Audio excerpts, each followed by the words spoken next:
Osiris. Spotlight On is brought to you by Light, the technology platform reimagining e-commerce for live events. You can learn more about Light at light.com/partnerships. That is lyte.com/partnerships.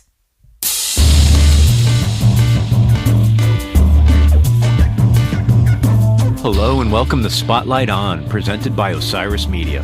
I'm your host, Lawrence Purrier.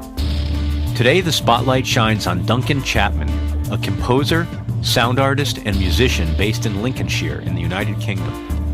Much of Duncan's work involves performance, installation, and recording collaborations with individuals across a wide range of disciplines in and outside of music. There were a dozen or more projects I hoped to speak with Duncan about, and we only got to a few.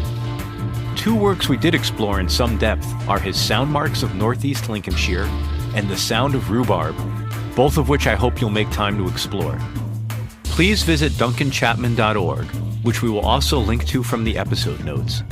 There you can learn about and listen to much more of Duncan's unique and fascinating body of work. Enjoy.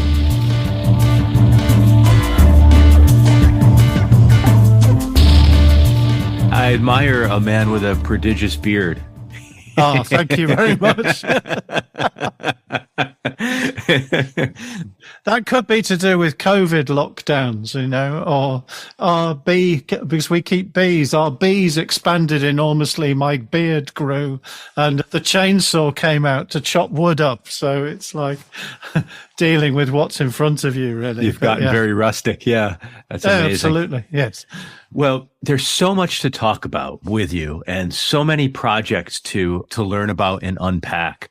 So I hope you'll bear with me as we bounce around through time and through projects and through concepts. But it really was, I have to say, a bit of a struggle to determine the entry point, because every time I investigated a new thing that you were doing or a new collaboration you were involved with, I would go down that rabbit hole and say, wow, I could spend an hour just talking about this. Well, I think some of it, I struggle with having to do, as lots of artists do, having to write biographies, because I suppose I've always been driven by curiosity. It's like, oh, that's interesting. I'll investigate that, and I'll go for that. And also that feeling of wanting to do everything in a way, or being interested in a really wide, although I'm a musician, I've always been interested in a really wide range of music. And even from when I was very young, singing in a church choir and having piano lessons, I was interested in pulling the piano to pieces and finding out what strange noises I could get from the inside of it. And they never seemed to be in conflict to me. And I struggled and still do with, I suppose, to understand why the sort of mindset that says, well, if you play in a rock band, you can't be in an orchestra. I'm thinking, well, I want to do both. I like the energy of that, and I like the beauty of that, and I want to engage with all of it, really. So, before we talk about your work itself, what was your music growing up? Were you a rock fan, or were you listening to the sounds of train tracks and finding the meter in them? Or well, it was kind of curious, really, because I grew up in a very sort of ordinary English childhood. I grew up on the Wirral near Liverpool. I suppose I had piano lessons and I sang in a choir and learnt the recorder at school. But I remember discovering music and thinking, wow, this is fantastic. I like this so much, I want to do it every day. And I didn't really enjoy the sort of formal education I had, even though I sort of went through with it, I suppose. I'm always very wary of saying some of these things because it's probably not good advice, but I discovered that in the grammar school I went to, that I could play truant and I could go to the art college in Birkenhead, which is the town opposite Liverpool, on the other side of the River Mersey, where you get the famous ferry across the Mersey to. I discovered this man in the art college who had a room full of what are now classic analog synthesizers and the insides of pianos and things. And his job was to do interesting music things with art students. But he also wrote string quartets and conducted an operatic society. And that was a huge inspiration. You're thinking, I like singing in the church choir and I like having my piano lessons and all those kind of things, but I could do all these other things with music. So I sort of got very interested in that.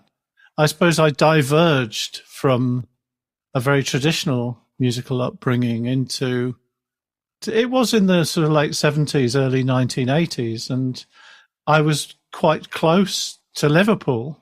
And so when John Cage, Merce Cunningham Dance Company were playing in Liverpool, I thought, oh, I'll go and have a look at this. And I went and discovered a lot of those things, which became quite significant, I think. To tie back to something you said a moment ago about following your curiosity, that certainly comes across in the sort of breadth and diversity of the projects that I looked at least. And something else that struck me was there seems to be almost like a multidisciplinary approach to some of your collaborators. Like it's not, I hope you'll correct me if I'm articulating it wrong, but it's not just musical collaborators. It seems like you collaborate with thinkers and academics and yeah. And can you tell me about that a little bit, about, first of all, the nature of collaboration in your work, because so much of your work does seem to be with other people, and then this idea of not limiting it just to another artist or music? The nature of collaboration, I think you make a decision if you think, I love music, I like playing it, but I want to make my own. And other people talk about this in a much more eloquent way than I do. But the idea that music is a solitary activity is it's been around for quite a long time. And I make quite a lot of music by myself, but I quite like people, It's as simple as that, So that idea of collaborating with people, and I was always interested I used to do a lot of photography, actually. I left school at 16 and went to art college. And I studied music at art college, and I also studied photography and visual art and things like that. And what struck me about some of those things is that the educational processes of visual artists seemed a lot more exciting than music in a way. So when I started doing photography at art college, the process consisted of learning how to load film into a cassette, learning how to load a camera, and then being told to go away and take as many pictures as you like. And music education was never like that. It was always a bit about, here is music, and if you're good enough, you can become adequate, So, and then I suppose the idea of the discreteness of subjects, for want of a better, it's not very well put, but the idea that music is somehow separate from perception in other ways. And I wouldn't necessarily think it is. I'm kind of interested in the ideas of the world, which so much of my work now involves working with the sounds of the environment and just thinking about those and how anything we might do exists within that context. So then it sort of draws you to sort of hang out with people who think about those things in different ways. And music is, by its nature, a collaborative art. Even if you're a soloist, there's the person who tunes your piano, and there's the person who engineers your recording, and those people have a real creative stance as well. Well, not stance necessarily, but they really have a creative input into what you do. It's like being interested in quite a lot of the time in all of it. And then the opportunity some of the time to spend time with people who really, really have studied things in great depth. Quite a long time ago, I did a project with an astronomer from Cambridge University, Carolyn Crawford, who is an X-ray astronomer, but she's a world authority on sound in the universe. It's like, here's a person who is colossally intelligent, who can explain about pulsars and about the whole thing about the universe and time and the transmissions of energy and all those kind of things. And it's just like, it's just a gift to be able to spend time with people, I think, who can put a different perspective on it, I think. So. Yeah. Hearing you describe that situation and that individual in particular, that sounds like a musical collaborator. I mean, it's just a different source of sound.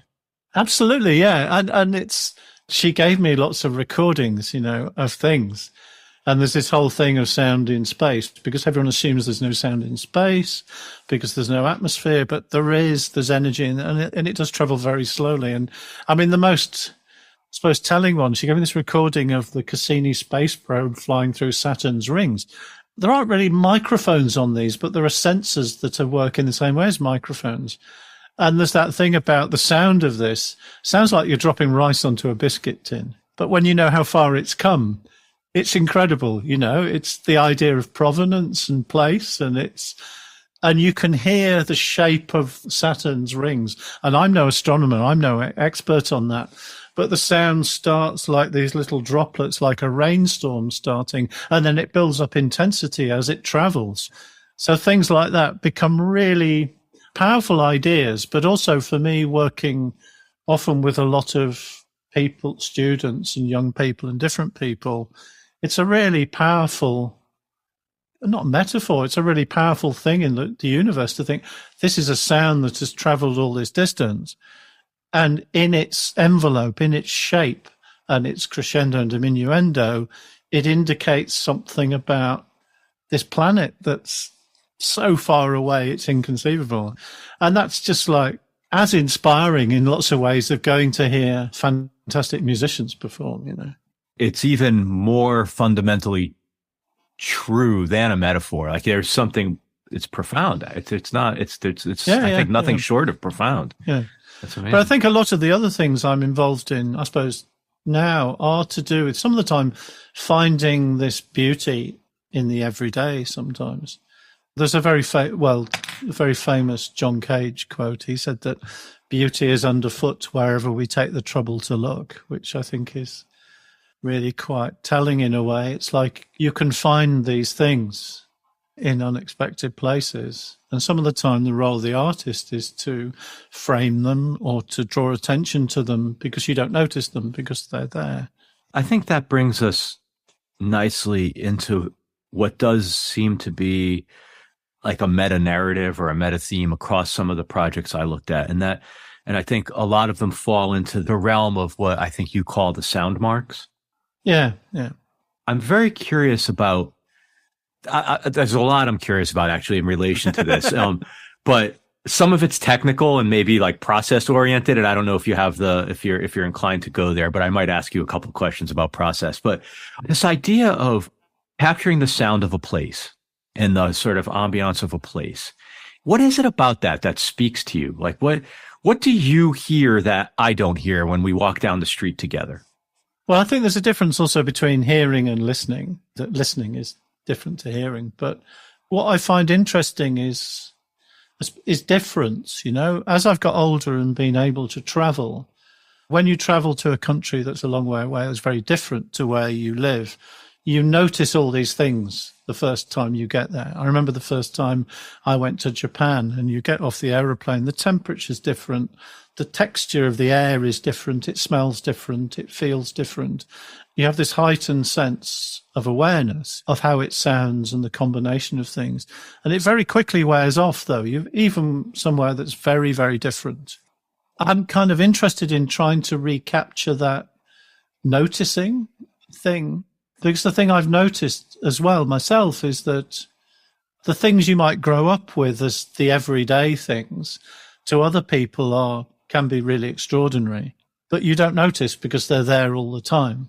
And to me, that idea of finding these things in the everyday and drawing attention to them says something about where we live, but also as the world gets more and more the same in lots of ways. If you travel, you find the same shops, the same hamburger restaurants, you know, all those things are the same. But sometimes there's an essence of difference, which isn't dividing people necessarily, but it's about the idea of uniqueness, the thing that is where is it, that you can only find there. And it's a bit like a lot of musicians. I'm a bit obsessed with food. It's a sort of an abiding thing of musicians and people who travel. I have friends who play in orchestras who travel a lot. And you say, how was the tour of wherever? How was your tour of Southeast Asia? And they go, oh, it's brilliant. Have you tried this type of noodles? And they'll talk about it's very true, actually. Yeah, it's very true. As someone who speaks to a lot of artists, the most people seem to travel the world by their stomach. Yeah, absolutely. I think some of the time, because you have sort of random times between things, you get tired of eating sandwiches, actually. That's the thing, isn't it?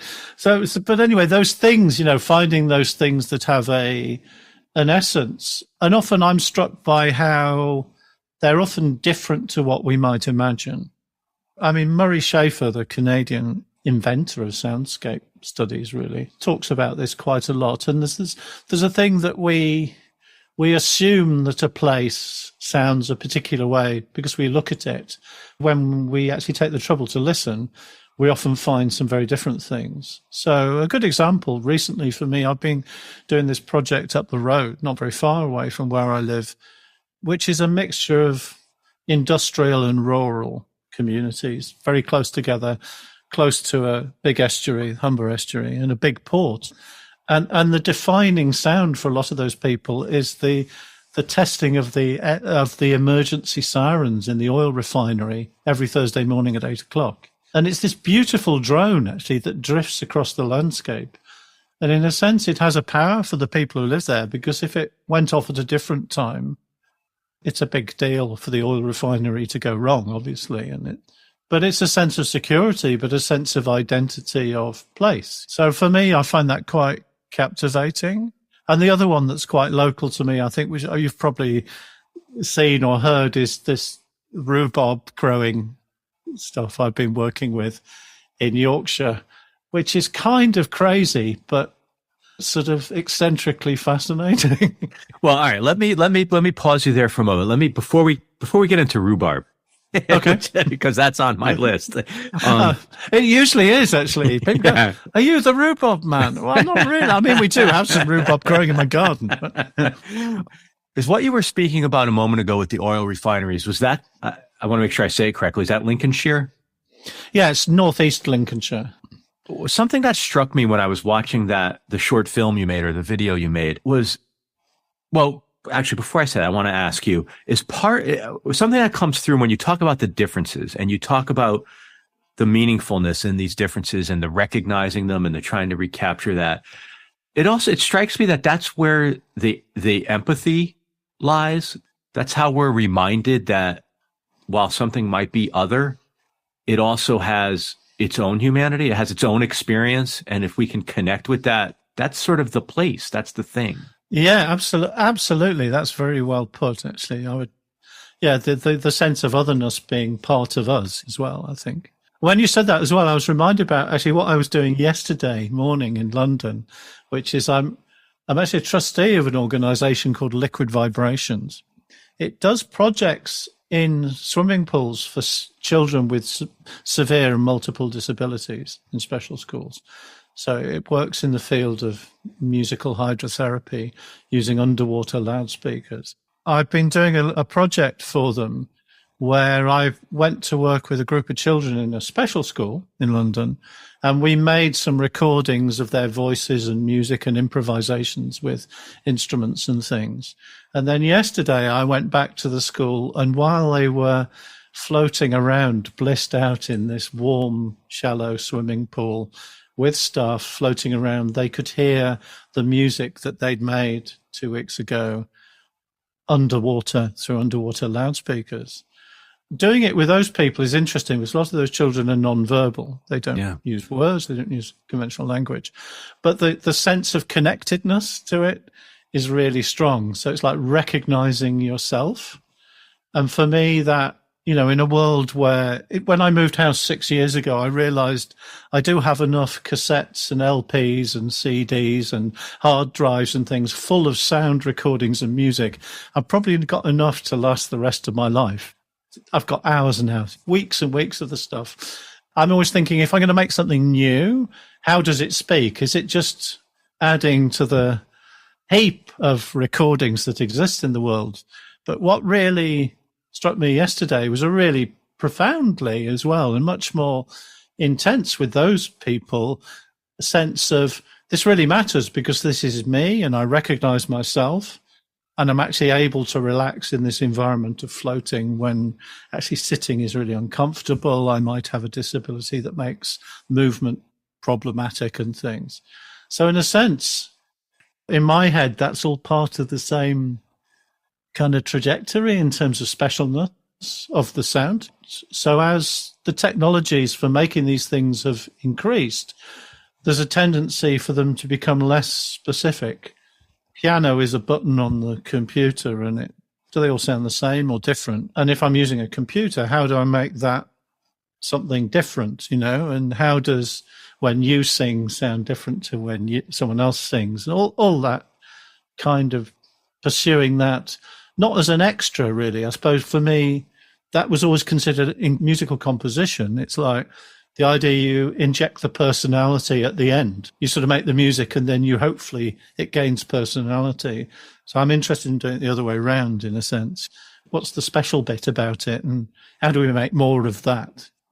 A lot in there resonates with me. I have a multiple and somewhat significantly disabled child, and the way he responds to floating, and the way he responds to sound is very profound, very profound. And the floating bit makes sense because of the things you articulated. It's just a freeing of his body.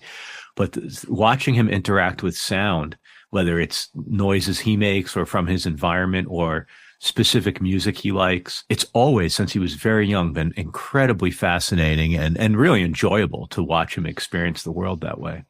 I mean, yeah, I would share that 100%.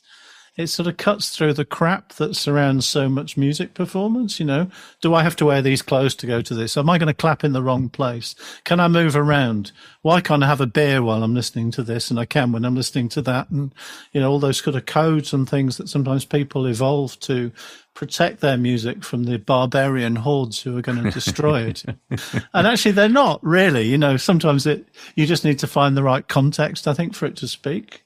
Something I wanted to ask you that I wasn't sure if I'm bringing to it or if listeners are bringing to the experience, or if it's something you've put into the presentation, which is there's certainly in the Lincolnshire video, it was communicating melancholy to me, and not sort of an idealization of, I don't know, I guess I felt a lot of things like, are we on the cusp of losing this little vignette that you uncovered and documented, or what were you communicating to me, or was I just making it up? Actually, the people I met on the process of that project, I did talk a bit about endangered sounds, because I've worked with that as an idea often with students before. So the idea of, can you think of a sound that we've lost? People start off by thinking about steam trains, but we'll never lose the sound of steam trains because people like them. People think they're important, and they're making new ones and all that kind of thing. It's an interesting community there, or an interesting part of the world there, because Grimsby, which is the main town there, was massive fishing port for a long, long time. It was a massive, hugely important fishing port. And now it isn't. Parts of it are quite run down. Although the major industry things that go on there now are renewable energy and wind turbine manufacture.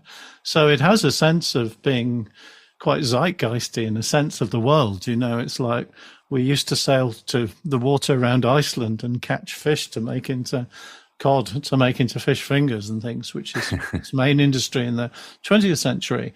I suppose it is a bit melancholic, I think. I do know other people who've done a lot of work in this idea about sound memory and sound nostalgia. And yeah, I think there's a sense where some of those things won't be there forever. In some ways, hopefully the oil refinery won't be there forever, even though it provides a lot of employment and it provides petrol and all those kind of things. But actually, we can't carry on having huge oil refineries in the world. It's not sustainable. So there is a bit of melancholy, I suppose, around that. I don't think I was trying to sort of capture it before it disappears kind of feel. It's not quite like that, but it was very much, there was quite a lot of nostalgia in a lot of the people I spoke with during the process. We used to hear this, but we don't hear this anymore. And that can be quite interesting as well, because if you think, it's an interesting question to think, well, what if I go outside now and I listen, what can I hear now? In 50 years' time, what will still be there and what will have gone? Will it have changed? I was doing a recording a few weeks ago with a group of old retired people in a garden project in a part of Yorkshire. And it's to do with the performance that I'm working on that's about the experience of drought and water change. And it involves some people in India and some people in the UK as well, thinking about how places that have had a lot of flooding and places that are used to be able to grow things in. You can't anymore. Yeah. It was interesting talking to older people saying, I don't know anything about that. No, but I tell you, you can't grow this anymore in my garden. All my tomato plants fail. Obviously, in Europe, we had an exceptionally hot summer, brief period of outrageously hot summer this year, which is very unusual. But I think the sound, it would be interesting to go back in 20 years. I mean, that's the thing I should do, really. Go back in 20 years' time and track the same people down and just notice how it's changed, maybe. Yeah. We'll be back with more Spotlight On, presented by Osiris Media after this break. And now, back to Spotlight On. Is there a sound that's been lost that you wish you could have heard? Is there something you ever think that you would have loved to have heard the sound of? I'm trying to think. I would probably... That's quite a tricky one. Yeah. That's quite nice. I like that. Yeah. I think there are sounds in... I'm not sure that it's lost. I've been trying for a long time and I haven't managed yet to record in some of the islands off the northwest coast of Scotland. They have singing sands like there are in the Gobi Desert as well. So they're kind of sand on the beach that gets air trapped in. And as you move, if you walk across it, it makes this sort of groaning, sort of ghostly sounds. For me, that's something that I haven't managed to get to. I think it's still there, but I think it's a bit fragile in a sense. There's probably that sort of natural phenomena. And there are things, I suppose, things I wish I'd heard that I missed. But they tend to, there could be music performances and things. And you think, oh, I decided not to go to that, and I should have done. Yeah. But I think everyone has that. Oh, no, I should have gone to see that person play, and I didn't. All right. We have to talk about rhubarb. Let's have the rhubarb conversation. The rhubarb conversation. Just for the benefit of listeners, could you introduce the sound of rhubarb? Could you tell us what the sound of rhubarb is as a project? Well, so the sound of rhubarb is again, actually, we started off by talking about curiosity and uniqueness and things. But for many years, we lived in Lincolnshire. Most of Lincolnshire is very flat. Actually, the part I live in isn't tremendously flat, but we lived in Lincoln, the city. And because there are no tall places between it, we used to get television from Yorkshire. And every sort of January, February, you'd have on the early evening news programs these interesting little snippets about the locality. That happens all over the world, Sure. I know people in other countries, they're reporting on the cicadas all coming out at the same time. Or when I've been in Scandinavia, it's when, when the ice melts and you can finally or when it freezes and you can finally skate across the sea to work, which when I was in Sweden earlier in the year, there was people skating to work in Stockholm, which was extraordinary. But every sort of beginning of the year, there'd be these programs. I don't watch much TV, and there's a program that would be like, and it's time for the rhubarb harvest in Yorkshire. So a lot of people grow. Oh, well, I like rhubarb. We've grown it in our garden. A lot of people grow it in the garden. It makes good crumble and pie, and it makes fantastic vodka if you steep it in vodka, which is always very good.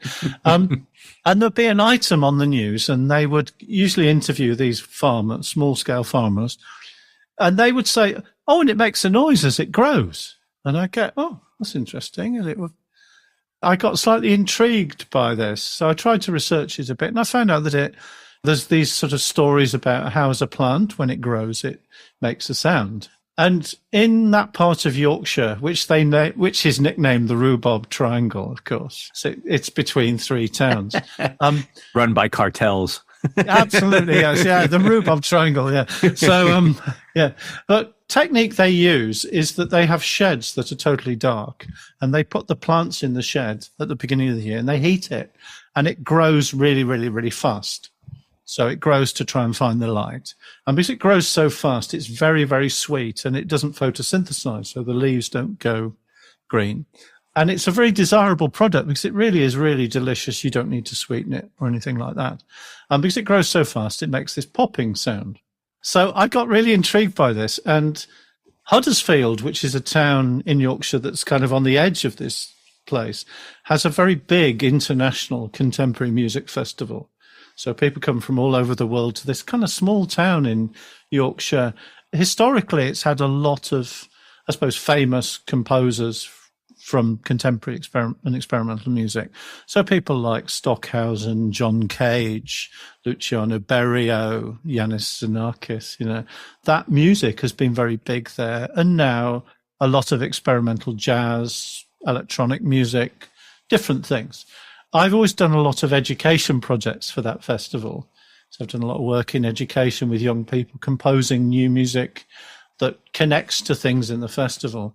I always think that as an artist or as someone working, you might have an idea, but how do you actualize your idea? It's quite easy to have big ideas. I can imagine huge performances with thousands of people, and I'm always struck by a friend of mine worked with the artist Christo, who's famous for wrapping up buildings, on Umbrellas in the Desert project when she was a student. And she said the thing that was most impressive about him and his wife, who worked as a team, was that he really loved going to meetings with the local authorities about making it happen, rather than thinking, well, I'm a great artist, you make it happen for me, and then I'll produce the artwork. So that whole thing about being involved in all parts of the process. So I always think about like laying an egg with people that will hatch up. You sort of bury it in the sand somewhere. A friend of mine who was in charge of these education projects in Yorkshire, I kept saying, well, can we do something with rhubarb sometime? So I'm really interested in this sound it makes. I could find out a bit about it in some recordings, but they were all a bit insubstantial, really. And then after a while, several years, I get an email saying, I've raised some money. We can do a rhubarb project. So I did a project for the Huddersfield Contemporary Music Festival in a primary school. So it was children between the age of sort of 5 and 11. That was next door to one of these farms. And it was interesting because a lot of the children in this school weren't aware that the sheds they could see out of their playground were actually where they grew this forced rhubarb in the dark. And so we recorded the rhubarb in the dark. I made a time-lapse. I left a time-lapse camera in the shed and made a movie out of it. And it makes this very quiet, super quiet little popping noises because as it grows so fast, it splits. So it splits and it makes this quite liquid kind of popping noise. It sounds a bit like if you pop bubble wrap. I did have a conversation with a sound recordist from the BBC who remained nameless, who said, we tried to record it, but it was so noisy because of background traffic noise. I did it in the studio with bubble wrap. So you could fake it if you're a Foley artist. So it makes this sort of very quiet popping noise. And we did this project where we did some music with the sounds of the rhubarb, but also we collected recipes from parents and grandparents, and people made cake, and we had like a picnic, really, instead of a concert. And then subsequently, a visual artist friend of mine was commissioned by the Wakefield, which is the town mostly in the middle of it, the Wakefield Rhubarb Festival, to make one of these sheds where he made handmade lanterns with communities inside. And it was exploring the whole culture around this. And I made a different version for that. And then subsequently, it keeps returning. And I've just been doing some work with a Colombian sound artist in another sound installation piece. But what I like about it, and I often use it as an example, is that it's a sound that's unique and it's mysterious. It's hard to work out what it is when you hear it. You think it's an animal or it's popping something or treading on something. So it's really hard to work out what it is. It could only ever happen because that's the only place in the world they grow it like that. You can do it in your garden. We always used to use a dustbin with a brick on it. If you put the dustbin over it, it'll grow fast. You put the brick on the top because it's windy in the winter. So the rhubarb came out through that sort of curious process. And subsequently, I seem to keep returning to it periodically. I always think it's finished, and then it'll come back in a slightly different form. Yeah. And I quite like that. I made some recordings earlier this year with much, much higher quality equipment than I had originally. So the first recordings I made were literally me and someone else in the dark, in the mud, in this shed in the middle of the night with a handheld portable recording machine. The ones I made earlier this year were with this Colombian sound artist, David Velez, who was doing a PhD at the university in Huddersfield. So it was a pair of DPA, if you're a sound nerd, it was a pair of DPA microphones and a sound devices recorder, which is really high end, like you'd use professional film sound recordist would use. So the quality of the sounds we got were amazing, but they're so quiet. And it's got this tantalizing quality about it because it's almost not there, but it is there. I find it quite intriguing in a way. Yeah. So the thought I like to play with when I hear you talk about this, and also similar to when you were talking about the Cassini spacecraft, yeah, I like to imagine that through your playing back of those sounds, or perhaps speeding them up or slowing them down, you stumble across patterns or communication. That's the fun thing for me to think about, that the plant's calling you in some way. Well, actually, David's work is really about that, communication in plants. So I think that's something about people as well. It's that, some of the other work I've done where I've made more conventional music using some of those techniques, that the human beings, we have a capacity to see patterns. That's part of what the brain does. I go out and I look at the sky and I see the giant rabbit in the clouds. It's quite real in a sense. Similar to actually what I was saying about working with these special school children. It's like my role some of the time as an artist is not to interfere with the things too much, but to produce a frame around them so you can notice. Something I learned, I think, from a lot of visual artists I've worked with, where they might not do very much, but they'll choose to find a frame for what is there. So it's not like you've got sort of golden eyes to be able to spot genius in someone's artwork, but you're just good at working out which bit of it is worth zooming in on. Or yeah, I was going to say, isn't that your experience with photography? That seems like it's exactly what you'd be doing. Yeah, very similar, actually. It's very similar. And it's funny because it's not something that in conventional music education, although I do, you see, in my practice, I do give, children handheld recorders and give them a treasure hunt of sounds to record. But conventionally, when people learn about music, they already have, to me, too fixed an idea about what music is. And sometimes you can miss these wonderful sounds that could be part of your even very conventional music. It doesn't have to be these experimental kind of approach things. Well, in the spirit of education, I want to ask you what I hope is not too basic of a question. How do you describe the difference between noise and sound and music? Okay, that's quite an interesting one. Okay, so I would say that noise is, I'm not sure who I'm quoting. It might be Murray Schafer, but who said that noise is an unwanted sound signal. I quite like that. Yeah. So my noise could be your music, and that's a very personal thing. Apart from the scientific definitions of white noise and pink noise and those things, I think the difference between sound and music becomes very interesting, but is less of an issue now, in a sense. When I first started doing things, there wasn't such a thing as sound art, wasn't known as a thing. I've worked with groups of people to make things of all sorts of ages, and some of the time it will come up and say, well, this isn't really music, is it? And the people would be really struggling some of the time. And now if I say, well, no, it's sound art, they go, oh, great. And they carry on doing it, and they sort of like it. I wouldn't necessarily make a distinction, except that it becomes a very personal thing. And they become quite tricky because, well, not tricky, but I think things become music by context, by contextualizing them as music. If I go and listen to the birds in the woods, it can be music, or it can be just the birds in the woods. There has been a lot of, people who know about birds. Maybe they're not singing beautiful things to each other. They might be singing, if you come near me, I'm going to do you in because I've got my eggs here. Sort of, it could be that. But I think things become that by us contextualizing them as such. So I think some of the time, the arguments around that have existed, they sort of fall over quite a lot of the time. The very famous orchestral piece, The Pines of Rome by Respighi from the 1920s, I think it is, I can't remember exactly, that has a recording of a nightingale in it. It's quite interesting because for some people, and a recording of a nightingale isn't music, which is fair enough. It's a recording of a nightingale. But if I play it in a concert hall with an orchestra playing at the same time, that it becomes part of the music then by its contextualization, I think. I try to divert a lot of those arguments, particularly with students and things these days, because I think sometimes the thing I have observed that some of the time the word music and songs have become interchangeable.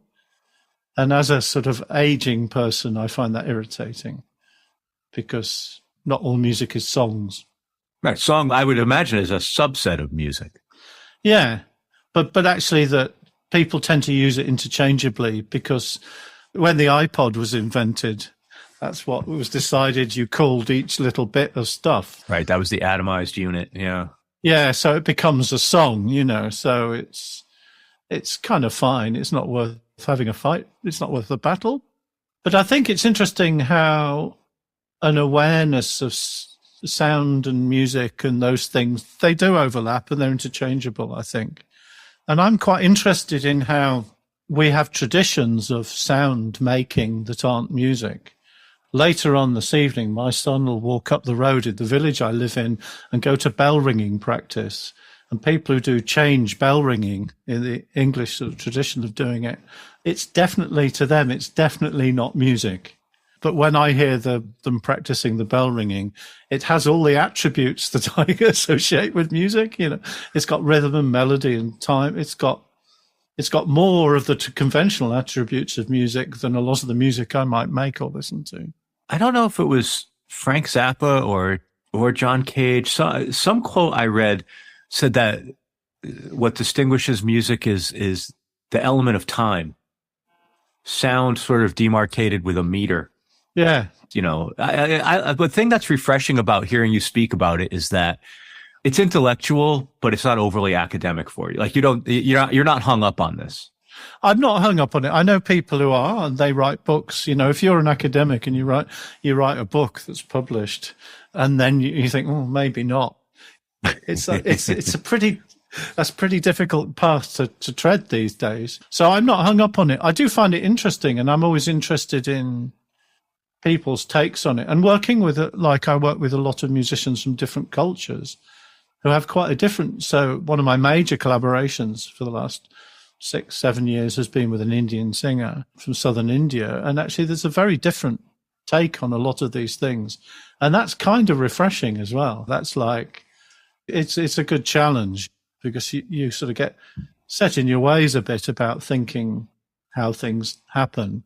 So actually working with people from very different cultural backgrounds is fascinating, really. But I think you just have to be open to it.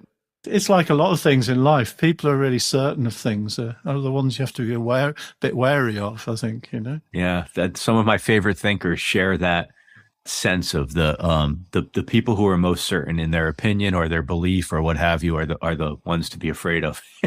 Yes. Yeah. I wanted to ask you a little bit about the roles you have to play in your work, meaning clearly there are artistic visions and artistic actions that have to be taken, but it also seems that there's a technician and engineering role that in order for you to be self-sufficient and success, like you have to have facility with tools beyond just a musical instrument, I would think. And I wonder if you could talk to me a little bit about what's that spectrum of skills you have to do what you do. Yeah. The year I finished my music degree, they bought a computer. So I never had computers for my whole education. So I used to do a lot of work as a student in the studio with tape and razor blades and pencils on reels and all of that stuff, and I always enjoyed the physicality of that. And it's nice to see a lot of that coming back actually in people's practice. Out of necessity, I've sort of acquired various sort of skills to do with those things. And out of working with people who really know, also it's like working with people who know about it. I've learned how to make reasonable recordings and how to learn audio editing and things. I realized a long time ago that I was doing a lot, and I still do a lot of projects in education with children and teenage students. And I realized that when CDs came around, that if I bought when they became affordable, a CD burner standalone, I could go into a school and I could write some music with people, we could improvise, and I could record it using a mini disc machine or something. And at the end of the day, I could burn a CD and give them a CD of their work, which at the time was a hugely high status object. Whereas now I hang them on my beans to scare the birds off, That's right. I think some of the time it's like acquiring those skills on the way and also being interested enough in them. I've met and worked with people who are fantastic engineers. And actually that came for me when I was a student doing a degree. Actually, I worked in the college I was at, had a big summer school of music. People would come to study, and I stayed on in the summer to work to help the technician out in the studio. And I ended up with this big Revox reel-to-reel tape recorder, and microphones recording concerts and things. And then I worked as a student with the composer Richard Rodney Bennett, who's very famous for writing a lot of film music and things and being very accomplished on film composition projects. So I worked as a technician for him. And he was one of the first people I'd worked with where it was a group of quite advanced composers in their 20s and 30s were writing music for the Cabinet of Dr. Caligari, the famous black and white film. And they'd all been given a different bit to write the music for. And they'd written the music and they'd recorded it onto reel-to-reel tape. And I'd spent a whole day with him editing this. And that was an inspiration because some of the composers had timed it wrong.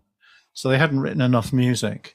So we'd go back to the score and he'd go, where do you think the repeat would go by? People pay a foot. I was being paid as well to work as a lackey student.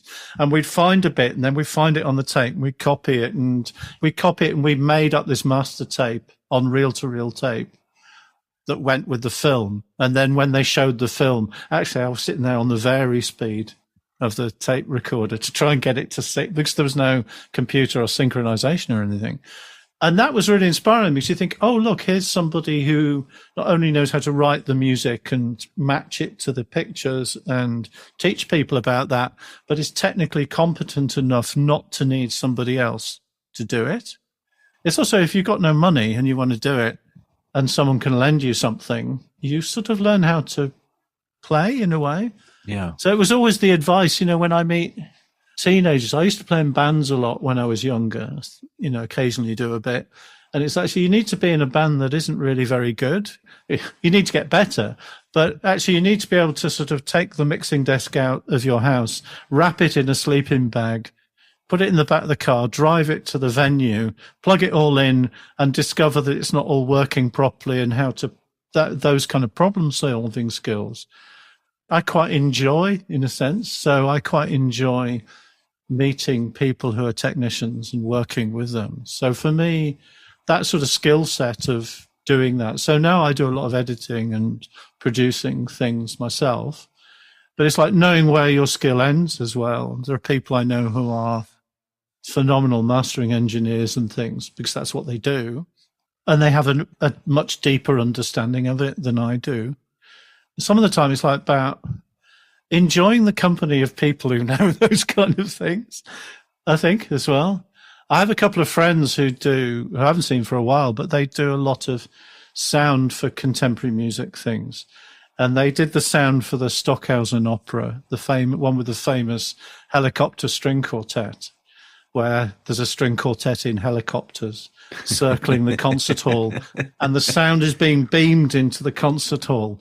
And I'm thinking, so Dave and Ian know how to put a string quartet in helicopters and fly it round in circles around a concert hall and stream the music into the concert hall without getting stressed. Well, they're the kind of people I want to learn from, so that when I'm setting up for a gig in a pub or something, or in a concert, or setting up an installation in an art gallery or something, actually, not that I phone them up all the time, but actually it's like learning from those people actually as well, I think. Yeah. I mean, if they could manage air traffic control, and that's literally life and death. Yeah, and I think it is. I think doing a lot of the things I do are quite hybridized. So I'm doing some performances at the end of this week where I'm actually going to be in an art gallery in Leicester, and the other two performers are remote, connected via the internet. And there's a sense of embracing the peril of it, because it's a trio that got started happening during the COVID lockdown, and it was a support group for me and a couple of mates, really. Sure. And we'd sort of meet and we'd have a chat. And actually, some of the time I always think, embrace the chaos being one of my favorite sort of phrases in a way. It's like, this is the nature of, some of the time that's the nature of doing things, that they're fragile. As with a lot of things, you have just to put a lot of time into it, I think, and be interested and fascinated enough in, why does it sound slightly different when I do that compared to that? And knowing the point where you think, I don't know enough about that, I'm going to find someone who does and pay them, or nowadays not necessarily bartering everything, but, it's a good way to work. Since keeping bees, everybody wants honey. You have an untapped currency supply. Audio mastering in exchange for a jar of honey. I like it. It's not too bad. Yeah. I did want to ask you, is there anything current that you want to leave us with that you're working on, or that you're about to premiere a debut, or something we should be looking out for on the near term? It's been very interesting because starting to emerge into doing live things again, it's taken quite a long time. And before COVID, I was traveling a lot. I was in India just before, playing at a festival in Rajasthan, in Jaipur, which was stunning, with Supriya Nagarajan, the Indian singer I work with.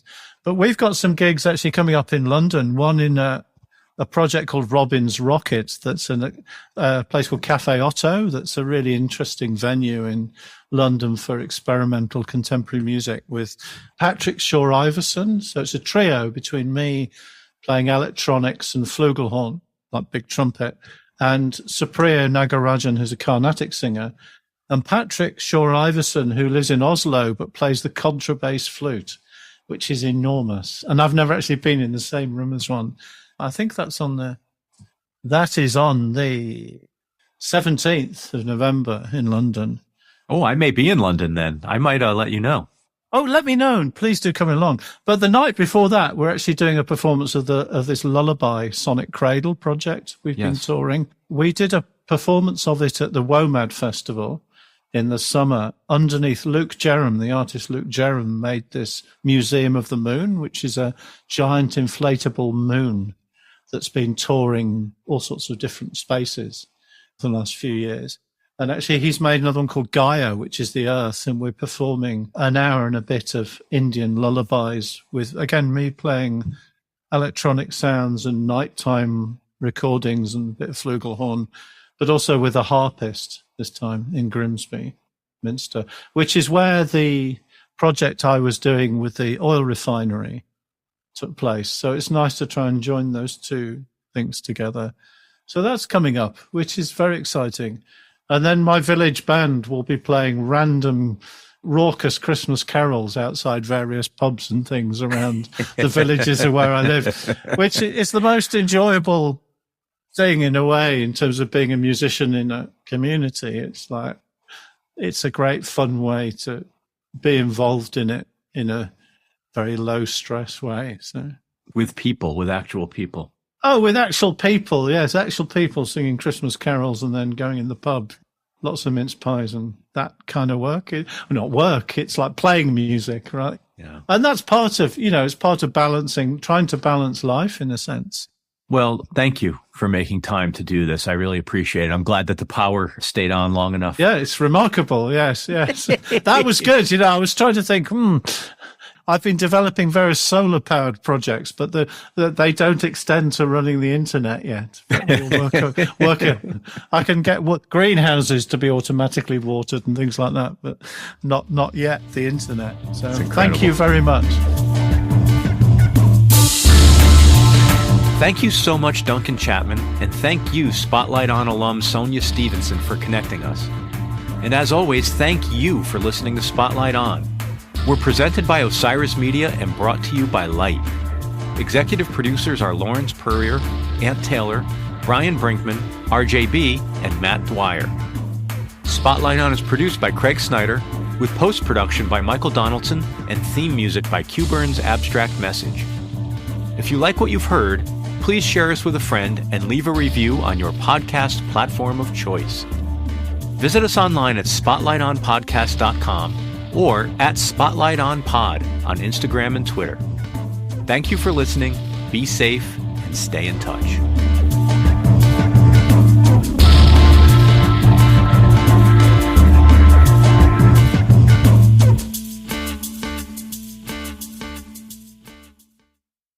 Osiris.